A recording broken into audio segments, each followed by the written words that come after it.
है और मैं हूं शशिकांत सर। और आज जो है मैं एक टॉपिक लेकर आया हूं इसमें इंग्लिश ग्रामर में, जिसका नाम है टाइम एंड टेंस। जैसे कि आप लोग जानते हैं, क्लास 10th और 12th के बच्चे जो बोर्ड की तैयारी कर रहे हैं और जो अगले वर्ष एग्जाम देने वाले हैं, उनके इंग्लिश ग्रामर के सिलेबस में एक टॉपिक है जिसका नाम है टाइम एंड टेंस।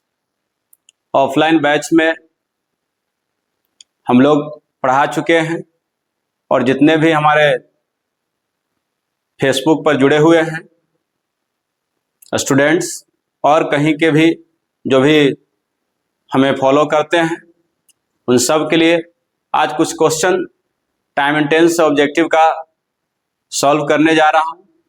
और ऑब्जेक्टिव को कैसे सॉल्व करना है इसके लिए भी कुछ ट्रिक बताने जा रहा हूं।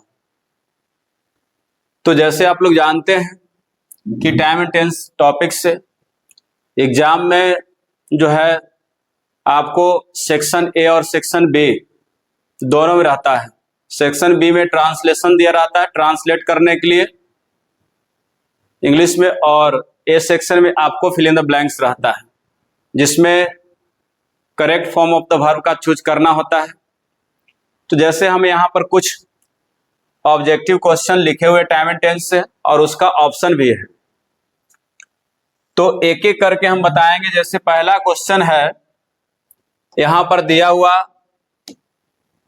सी हैबिचुअली और यहां पर लिखा हुआ लेट। अब इसमें ऑप्शन जैसे कम दिया हुआ है, केम है और हैज कम और कम्स।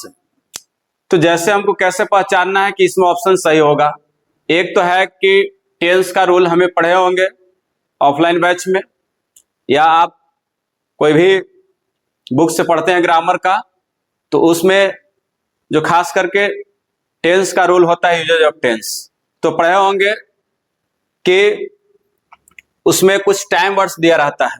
उस टाइम वर्ड्स जो होता है वो फिक्स रहता है, कौन से टेंस के साथ कौन कौन से टाइम वर्ड लगा हुआ रहना।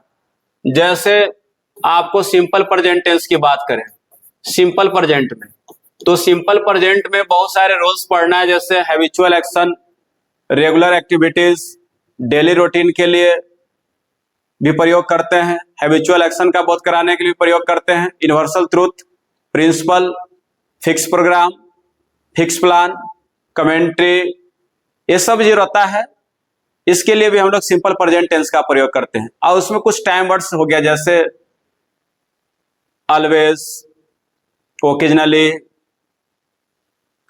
इस तरह के दिया रहता है। Habitually, rarely, everyday, every month, every week, once a week, once a month, once a year, या twice a week, twice a month, twice a year, इस तरह से भी दिया रहता है।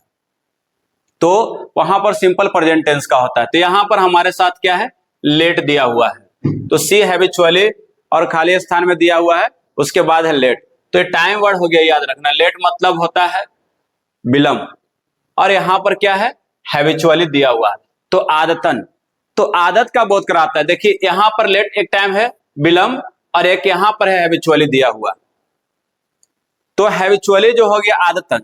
तो हैबिट का बोध कराने वाला होता है हमारा सिंपल प्रेजेंट टेंस होता है, जो हैबिट का बोध कराता है वो सिंपल प्रेजेंट टेंस होता है। तो हमें सिंपल प्रेजेंट, और यहां पर देखना है कि सब्जेक्ट क्या है, थर्ड पर्सन का सिंगुलर है, तो सिंपल प्रेजेंट के साथ क्या लगता है, V1 और V5 का प्रयोग होता है। तो यहां पर क्या हो जाएगा, आपको कम्स का प्रयोग करेंगे, तो यहां पर ऑप्शन हो जाएगा डी, सी हैबिचुअली कम्स लेट, तो आदतन हो गया। उसी तरह से दूसरा है कि ही खाली स्थान है पेन यस्टरडे। अब इसमें हमको देखना है, ऑप्शन देख रहे, बाउट है, बाइज है, हैड बाउट है और नन ऑफ दीज है। तो यहां पर टाइम वर्ड लगा हुआ है यस्टरडे, तो यस्टरडे का अर्थ होता है कल। कौन सा कल, जो बीत गया है। तो बीते हुए बात को बताने के लिए पास्ट टेंस का प्रयोग करते हैं, उसमें भी यस्टरडे लगता है सिंपल पास्ट टेंस के साथ में।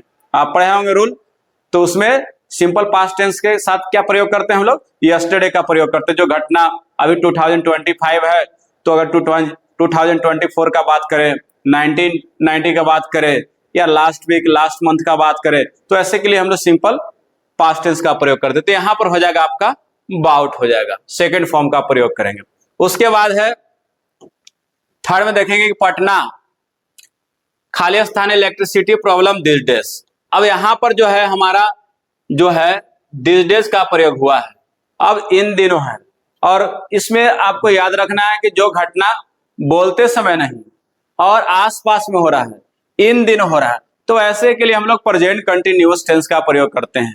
प्रेजेंट कंटिन्यूअस के रूल पढ़े होंगे, तो एक घटना वैसा जो बोलते वक्त जारी हो, और दूसरा घटना वैसा जो आसपास में हो, और एक और ऐसी घटना जो फ्यूचर की इंटेंशन इरादा हो, जैसे कोई कहता है कि I am going two by A car next year, कोई बोल दे कि मैं अगले वर्ष एक कार खरीदने जा रहा हूं, तो ऐसे में जो आसपास होता है उसके साथ में दिस डेज, नाउ डेज लगा हुआ रहता है, टुनाइट रहता है, दिस मॉर्निंग, दिस इवनिंग ऐसे लगा हुआ रहता है, तो उसके साथ क्या हो जाएगा यहां पर आपका Patna is facing, Patna is facing, याद रखना है Patna is facing electricity problem this days.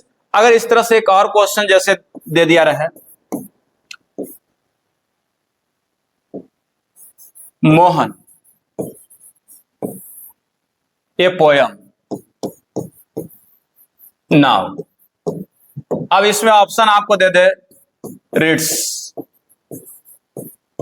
B is reading, और सी में दे दे रीड, और डी में दे दे विल रीड। तो ऐसे में आपको देखना है कि टाइम वर्ड क्या है, तो टाइम वर्ड हमारा यहां पर नाउ है, नाउ का अर्थ हो गया अभी, तो जो घटना अभी अभी जारी है, तो उसके लिए एक तो प्रेजेंट परफेक्ट भी लेते हैं, प्रेजेंट कंटिन्यूअस का भी प्रयोग करते हैं। तो यहां पर हमारा ऑप्शन जैसे रीड्स दिया हुआ, इज रीडिंग है, रीड है, विल रीड है, तो हम पढ़े होंगे रूल, तो पता होगा इसमें कि now, this days, tonight, this morning, this evening ऐसे दिया रहता है, तो हम उसमें प्रेजेंट कंटिन्यूअस टेंस का प्रयोग करते हैं। तो Mohan is reading A poem now. तो इसी तरह से और भी बहुत सारे क्वेश्चन हैं, मैं आपके लिए लेकर आऊंगा और प्रैक्टिस करवाऊंगा।